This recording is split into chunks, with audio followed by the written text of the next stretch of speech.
Hi friends, சின்ன வெங்காயம் சட்னி செய்ய போகிறோம். அதுக்கு கடலைப்பருப்பு, உளுந்து, கடுகு சம அளவு எடுத்து இப்போது எண்ணெயில் சேர்த்துக்கலாம். அது கொஞ்சம் செவக்கட்டும். செவந்த பிறகு சின்ன வெங்காயம், ஒரு தக்காளி, இதில் ஒரு பிஞ்சு புளி சேர்த்துருக்கேன். இதுவும் நல்லா வதங்கட்டும். இதில் நமக்கு தேவைக்கப்ப கருவேப்பிலை சேர்க்குறோம்.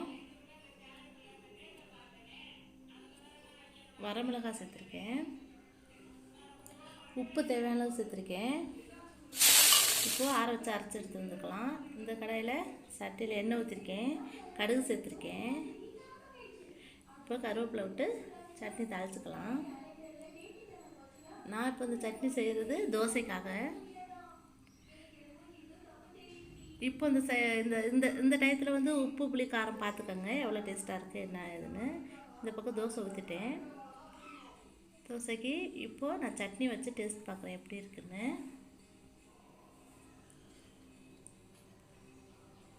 சூடாக இருக்குது.